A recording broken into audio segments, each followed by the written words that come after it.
Et bonjour à tous, on se retrouve aujourd'hui pour les résultats de NXT du 25 novembre 2020. Et toi qui regardes cette vidéo, n'oublie pas de t'abonner, voilà, ça ne peut que m'aider. Et si tu le fais pas,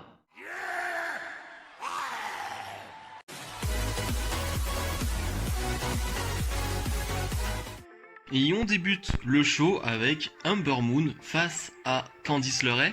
Tout d'abord, on a Kevin Owens qui est au commentateur. Là, pendant tout ce show, ça fait juste plaisir de voir Kevin Owens commenter un show, hein. Il est toujours très bon dans ce rôle-là, donc voilà, ça fait juste plaisir, hein. Je le note juste comme ça. Un match donc d'une douzaine de minutes, quelque chose comme ça. C'était excellent. Vraiment, c'était un bon début de show. C'était parfait pour débuter ce show. Euh, Franchement, ça match super bien entre les deux. Franchement, Candice LeRae, c'est quand même assez bizarre. Elle était fade en face. Et ces matchs, tu vois, tu sentais qu'elle avait quelque chose, mais bon, ça allait quoi. Mais en heel, bah, je trouve que c'est plus imposant, c'est mieux. Je sais pas, c'est compliqué à expliquer. Mais je trouve que ouais, Candice LeRae dégage plus de choses et sur le ring, et c'est même pas en termes de personnalité ou quoi que ce soit, mais sur le ring, je la trouve meilleure en heel. Bref, on a un bon match de 12 minutes, hein, vraiment, je vous le recommande. Et une fin de match qui va être un peu galère, hein, pour Ember Moon parce que Indy Hartwell, Raquel Gonzalez et Dakota Kai vont faire des interventions, surtout Indy Hartwell qui va prendre l'éclipse à la place de Candice LeRae. Candice LeRae va en profiter pour remporter ce match. Et surtout, un après-match où Ember Moon va se faire attaquer, Tony Storm va venir un peu l'aider. Sauf que Tony Storm, bah finalement, va trahir Ember Moon. Tony Storm qui était face depuis quelques semaines. Au début, on savait pas trop quand elle est arrivée face à Yoshirai. On savait pas trop. Elle était face depuis quelques semaines. Et finalement, elle va s'allier au groupe de Raquel Gonzalez, Dakota Kai, Candice LeRae pour les Wargames, j'imagine. Je m'y attendais vraiment pas du tout. Je pensais vraiment que Tony Storm était une grosse babyface en puissance, qu'ils allaient la pusher comme ça. Et bah non, c'est pas le cas. Donc voilà, je note. Je sais pas trop quoi en penser pour le moment parce que bon, ça fait pas très longtemps qu'elle est revenue. Donc voilà, c'est pas non plus un choc immense, mais c'était un moment important quand même de ce show. Tous les membres de Undisputed Era sont sur le ring et Adam Cole forcément va prendre la parole, va faire une super promo vraiment très passionnée, très intéressante pour nous expliquer que c'est seulement dans 2 semaines qu'on a War Games. Et oui, c'est déjà dans 2 semaines, c'est très très proche, c'est très très rapide. Et donc on aura forcément Undisputed Era contre le clan de Pat McAfee. J'ai très hâte. Et il va nous dire que voilà, eux aussi ils ont très hâte. Lui il a qu'une hâte, c'est de se retrouver en 1 contre 1 contre Pat McAfee pour l'exploser tout simplement. Et ce soir il y a un match. Il y a un match où Pete Dunne a été choisi du côté du clan Pat McAfee. Et ce match c'est pour donner un avantage pour les Wargames. On sait qu'il y a toujours un avantage aux Wargames. Et là, c'est pour donner un avantage aux Wargames, et on sait que c'est Pete Dunne dans un ladder match.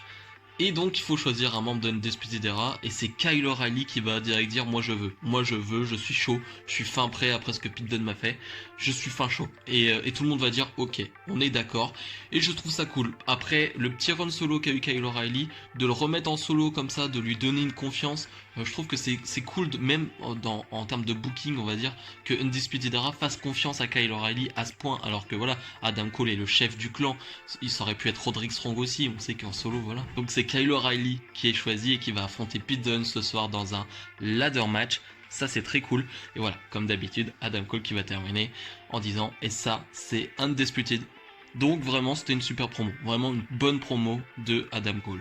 Kushida face à Timothy Thatcher avec un Tommaso Ciampa qui va prendre une chaise et qui va s'asseoir en ringside directement pour observer le match de Timothy Thatcher.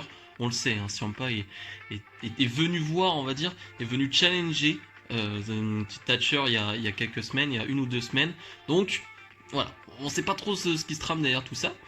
Et on a ce match d'une dizaine de minutes, un match très particulier, mais c'était cool. En fait, c'est toujours particulier avec Thatcher, et ça l'est encore plus quand Kushida décide de se mettre dans le style de Timothy Thatcher, c'est-à-dire que le rythme du match ne va jamais s'accélérer. Ça ne va pas être un match où les gens vont rebondir dans les cordes, vont sauter de partout, vont accélérer à tout va. Non, ce n'est pas ce type de match-là.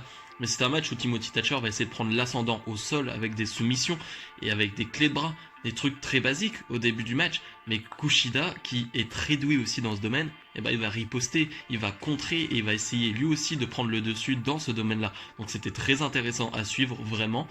Ça va pas à 2000 à l'heure, certes, mais c'était vraiment très intéressant. Une fin de match où Kushida va prendre le dessus. Pour une fois, il va réussir parce que pendant tout le match, il essaye de porter sa soumission, il n'y arrive pas. Et sur la fin, il y arrive, il porte cette soumission, il fait abandonner Thatcher.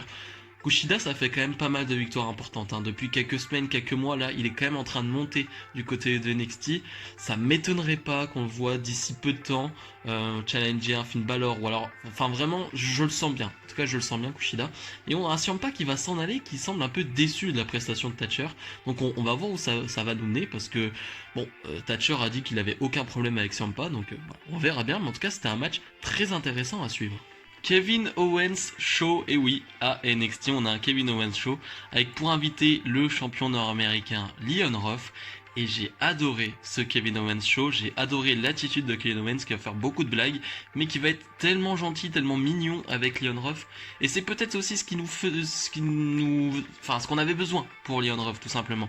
Leon Ruff qui va nous expliquer que voilà, il a pas réussi, c'était un peu marrant, mais voilà, c'était un peu bête, mais il a pas, on a tous eu l'image, quand il a eu son titre, il arrivait pas à le mettre autour de sa taille parce que c'était trop gros, et Kevin Owens qui va dire, oui, moi aussi j'ai eu le même problème, bon, c'est que c'est faux, bien sûr, mais voilà, il va être tout dans la blague, mais tout dans la gentillesse, Kevin Owens, qui va dire à Leon Ruff, mais mec, t'es champion, t'es juste champion nord-américain, t'as pas à avoir peur, t'as pas à avoir honte ou quoi que ce soit, t'es le champion, t'as battu Johnny Gargano 2 fois. Et voilà, et Leon Ruff qui va dire ok, j'ai battu Johnny Gargano va arriver parce que Kevin Owens va dire à Leon Ruff, quand tu dis un nom dans Kevin Owens Show, souvent il arrive. Gargano, voilà, comme d'hab, pas content, Gargano, blabla, il va dire qu'il a perdu son titre à cause de Damian Priest. Kevin Owens qui va dire ouais, mais quand tu dis encore un nom, il va venir, et donc Damian Priest vient. Bref, on a une bataille à 3 de mots, mais bon, c'est pas terrible, c'est pas dingue, mais Kevin Owens est là, on va dire, pour rendre le truc plus sympa. Et voilà, ils disent oh, un match à 3 et tout, ce serait pas mal. Et Kevin Owens qui va dire c'est bête, on n'a pas de manager pour venir faire un match à 3 comme Theodore Long, il le faisait tout le temps. Et voilà, William Regal va arriver, va annoncer un match à 3 pour le titre nord-américain à War Games. Ça va être super, ça va être juste génial, c'est ce que je voulais. Ça va être parfait. Est-ce qu'ils vont laisser le titre sur Leon Ruff ou non? On verra bien. Mais en tout cas, ça va être génial. Vraiment un match à 3 entre ces 3-là. C'est une bonne occasion de faire briller Leon Ruff, je trouve. Donc j'ai vraiment très très hâte. Cameron Grimes face à Jake Atlas dans un match de 3 minutes. Pas grand chose à en redire. Cameron Grimes qui va gagner ce match donc très rapidement, mais c'est surtout l'après-match où Dexter Lumis va venir faire peur encore une fois à Cameron Grimes. Ça n'est pas terminé entre les deux. Dexter Lumis vraiment veut faire très peur à Cameron Grimes, veut en terminer dans un strap match parce qu'il va sortir voilà cette sorte d'énorme ceinture, va la lancer sur Cameron Grimes qui n'accepte pas, mais on sent que voilà, à War Games il y aura un strap match entre les deux. Je suis pas un grand fan des strap match, après ça peut être très cool, mais je suis pas un très grand fan. Bref, on verra bien ce que ça va donner. Rhea Ripley est sur le ring et elle nous annonce tout simplement qu'elle n'est pas prête de partir de NXT, qu'elle va rester à NXT et qu'elle n'a qu'un objectif, c'est d'être championne NXT.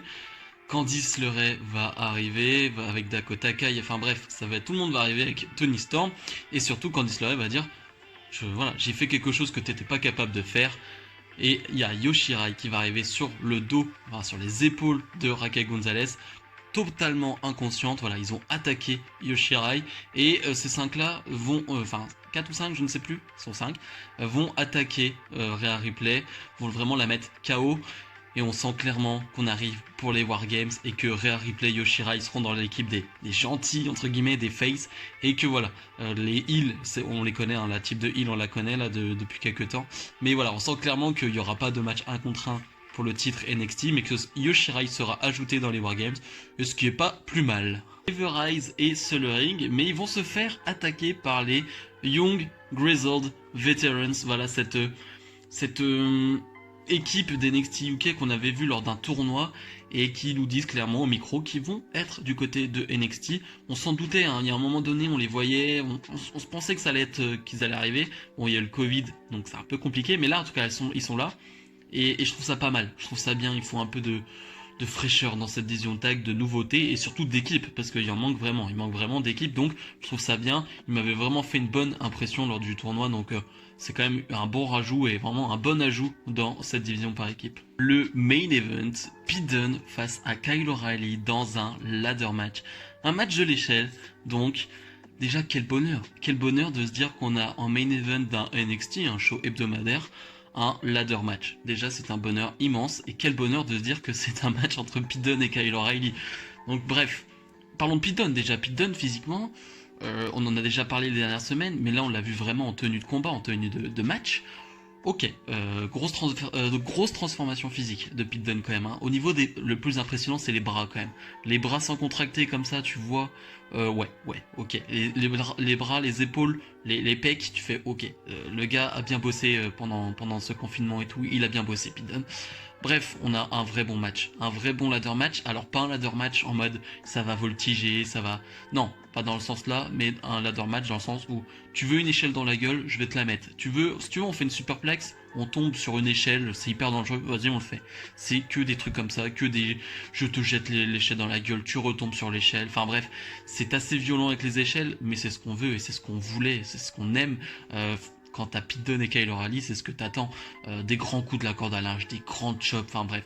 Vraiment, c'est un match génial. Peut-être un poil long, il y a quoi, plus de 20 minutes de match, quelque chose comme ça, 20 minutes. Peut-être un chouïa long, je dirais, parce que le rythme n'est pas infernal non plus, donc c'est peut-être un peu long, mais ça n'en reste quand même ça reste un match très très bon et ça fait juste plaisir de voir un ladder match, tout simplement, vraiment.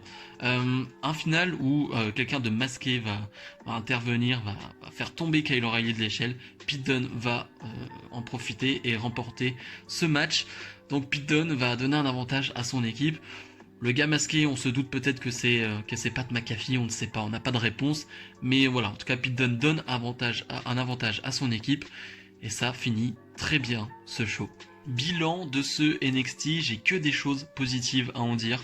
Franchement, c'était génial, les matchs étaient cool, les segments, les petits promos qu'on a eu étaient cool. On a eu aussi un petit magnéto aussi de l'avancée de l'histoire entre Xia Li, Boa. Bref, je comprends pas tout pour le moment, mais je suis intrigué. C'est déjà le principal. Mais vraiment, c'était un bon NXT que je vous recommande. Vraiment, le show là de 2 heures, même pas avec, sans les pubs, c'est vraiment un show que je vous recommande. Si vous avez aimé cette vidéo comme d'habitude, n'hésitez pas à mettre le petit pouce bleu. Et nous, on se retrouve dès samedi pour la review de SmackDown. Salut, salut!